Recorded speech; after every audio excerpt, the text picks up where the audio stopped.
2016, the John Humphrey Centre for Peace and Human Rights engaged in a collaborative pilot project with 5 schools in the Edmonton Catholic and Edmonton Public School Boards.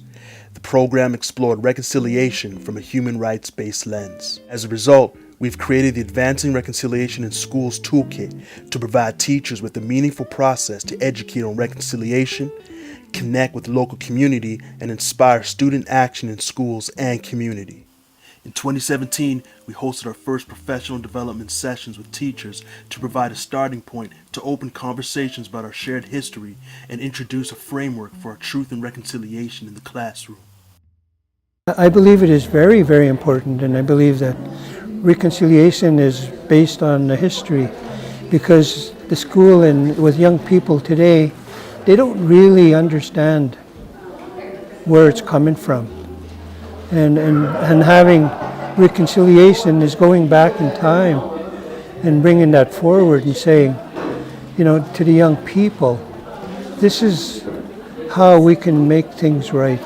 This is what happened in the past, but let's be positive now and let's go forward. My name is Dan Scratch, and I'm here because I'm a teacher and want to learn more about reconciliation. That's something I've struggled with for a lot of years. The idea of guilt, I would have learned though, is guilt is not necessarily a useful emotion moving forward. I think when you look at these issues through the lens of justice or equity, you have a little more agency in how you want to support people and be allies with folks who are doing this work. And as a teacher, I think we have a tendency to want to take the lead on issues, but I think in this case we can't afford to do that, especially non-Indigenous teachers. We need to take a step back, learn from folks in the community, learn from people who've experienced this, and take their knowledge and their guidance and ask questions like, how do we use this in the classroom? What does reconciliation look like authentically in a classroom?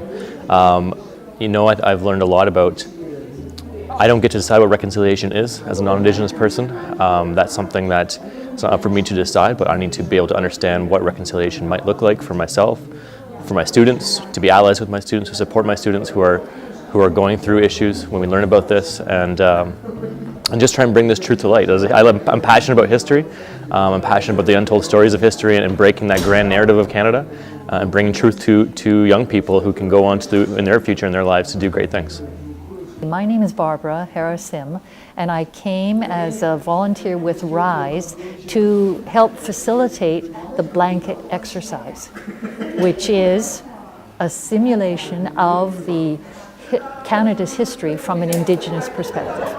I think it's just terribly unfortunate that we did not, as Europeans, as immigrants to this country, sort of recognize the beauty of Indigenous culture, when we arrived here.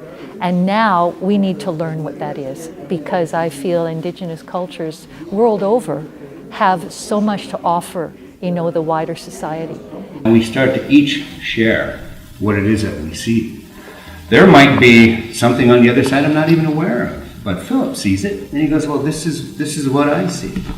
What we're doing, because we have a unique vantage point as we move around, we're sharing what we see from our perspective, right? So when we go around the circle, we suddenly get a bigger understanding of what is on that base, what that base is.